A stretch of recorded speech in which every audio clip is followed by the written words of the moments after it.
Hello everyone, welcome back to O2 People. Today in this video I am going to talk about frequently asked questions on starting a business and will share with you the answers which will work 95% of time. Wait a minute!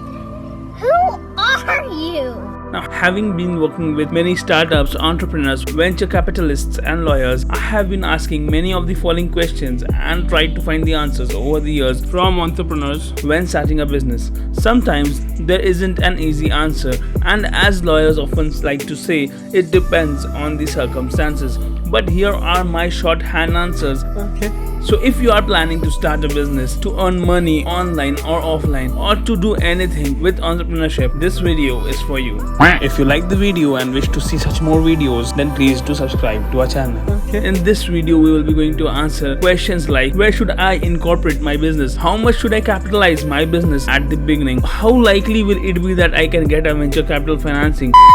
So let's start with the questions. The first question is, what kind of business should I start? Now, you should start a business on the area that you are passionate about, and it doesn't take a gazillion dollars to fund. The business should have a potential to grow into something big in a reasonable time frame, and you have some experience, like you should be enjoying what you are doing. Don't build a business that you will dread going to every day, and the business should be such that it can cause a meaningful improvement in users' life. That is, it adds value to the consumer whom your business is targeted to. Now the next question is that, do you need a business plan? I need a business plan when I'm starting a business. So now it is useful to come up with a business plan because it will act as a framework which will help you guide you throughout the journey to think through what you want to do for the development of the product or services, marketing, financial projections and more. Now then get input from trusted business or finance advisors, but don't go overboard with a 50-page of business plan. Don't make the business plan too large so that it becomes a burden over you. Make it short, crisp and simple and to the point. In reality, many startups have to deviate from their plan,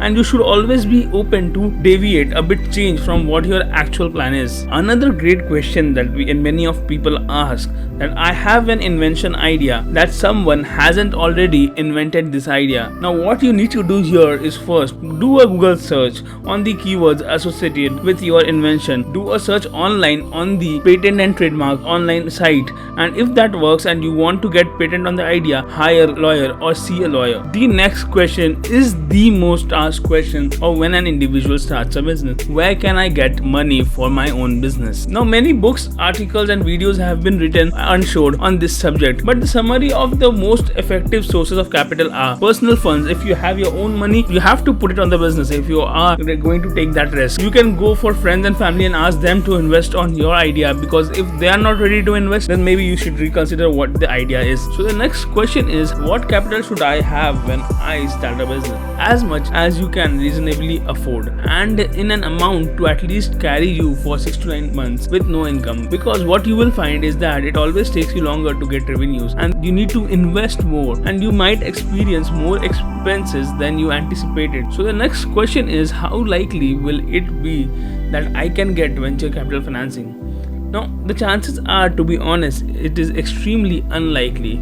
Get a product done, gain some traction, get a good management team, and then consider getting venture financing. You need to start out getting financing from family, friends or an angel investors. The next question is one of the most asked questions, that is, what are the biggest challenges to starting a business? So now I have a list of answers to cut in short this shortage of capital and cash flow, having a good business plan, coming up with a good product or service, sticking to the plan, sticking to what you thought it should be, working more than you expected, getting through the frustrations of being constantly rejected by customers, hiring good employees, knowing when to fire bad employees, having to wear so many hats, that is, performing so many different roles, managing your own time and maintaining some kind of work-life balance. What are the biggest mistakes made by startup entrepreneurs? So first is not starting with enough capital. Many companies start their business and then in the middle they feel they understand there is a shortage of capital, thinking that success will come quickly. It is a long-term process and not a short-term process. Not carefully budgeting, not focusing on the quantity of the product or services, underestimating the importance of sales and marketing, not adapting or iterating quickly enough, not understanding the competitive landscape, ignoring legal and contract matters, or mispricing the product or service. These are some of the common mistakes made by the startup entrepreneurs. Next question is, how can I drive traffic to my website for my business?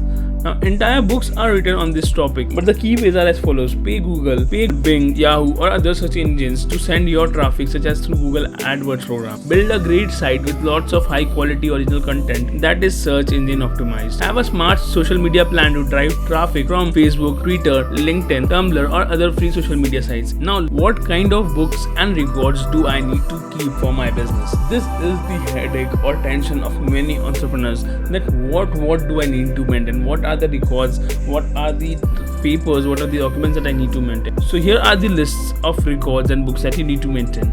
The financial statements, that is profit and loss statements, balance sheet, cash flow. Second is employee records. Third is board and stockholder minutes and consents, stock and options ledger, tax filings and records, state and local income, sales and property taxes, creditor records, and your filing documents. The next question. Now, how can I protect my great idea? Ideas are a dozen, but it is the actual implementation of an idea that is more important if it is truly unique. Get a patent for it. You can go and check it online. You may get some protection through copyright, trade secret programs or NDAs, but not a lot could be done to protect your idea. The next question. Do I need a lawyer to start a business? The answer is no. If it is a simple business with one owner, that is sole proprietorship, then you can work it on your own. However, it is usually a good idea to have an experienced lawyer on your team who has advised many startups. Hire only a business lawyer and not a general practitioner or a divorce lawyer, because experience matters here, and it depends on what kind of business you are doing. Last but not the least,